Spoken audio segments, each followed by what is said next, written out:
Magpapalit na ng import ang Converge. Though ayon sa tiebreaker times, is pag-uusapan pa raw ng management hanggang Sabado. Pero hindi aalis ng bansa si Kelly. Just in case na merong mangyari is pwedeng i-reactivate siya. Tsaka bayad naman siya guaranteed. Ang average niya this conference is 12.5 points, 15 rebounds, and 3 blocks per game.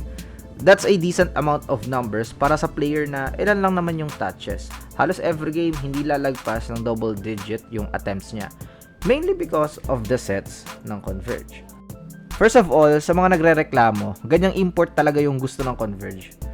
Una pa lang alam nga nila sa sarili nila yung build ng roster pero hindi nila ma-maximize ngayon. They even traded Winston para nga sa touches na marami na yung hahawak ng bola.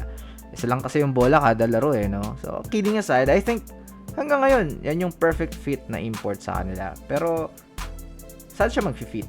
Saan siya lulugar? Ano yung system na meron? Parang nakikita lang natin yung potential niya pag hawak ni Mikey Williams yung bola.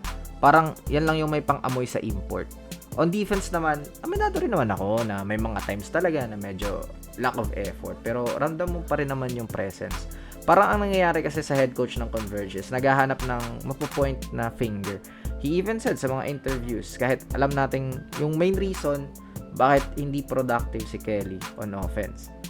So, ang papalit ay si Donovan Smith na naglaro na sa Phoenix Philmasters last Commissioner's Cup, a dominating import, 6'9", nag-average ng 30 points, 12 rebounds. Pero pagdating sa KBL, naging 7.3 points at 3.6 rebounds. Syempre, iba yung mga defender dito sa PBA. Meron ng Converge ng hanggang Sabado ng tanghali para mag-decide kung si Smith yung maglalaro sa linggo kontra sa Phoenix. Sige, okay yan. Dominante. Gusto nila ng scorer talaga. Pero sana hindi mag-backfire yung gusto nilang mangyari na ma-maximize yung roster. Sana hindi mawala ng touches naman ngayon. This time si Arana.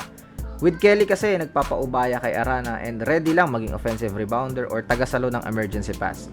Another good problem sa Converge kung paano na naman to. Honestly, yung panalo ng Converge last game, parang nag-gel na sila ng konti. Si Raiko na yung nagsasalita most of the time. Pero alam mo yun, may may flaws pa rin. Pero a win is a win, di ba?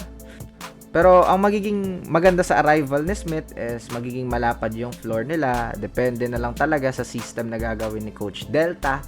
Mas deadly na yung 5 sa loob na threat to score.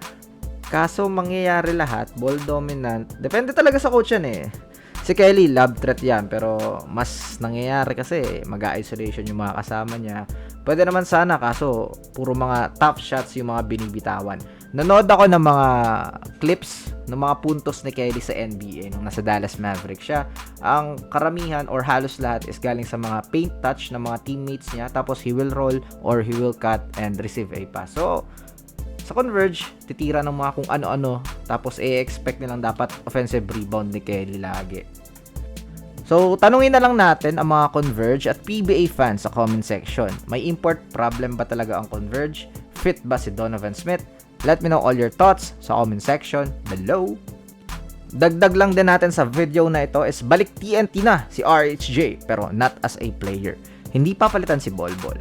Pagdating kasi ng Pilipinas, diretso agad sa practice ng TNT para kausapin si Bolbol.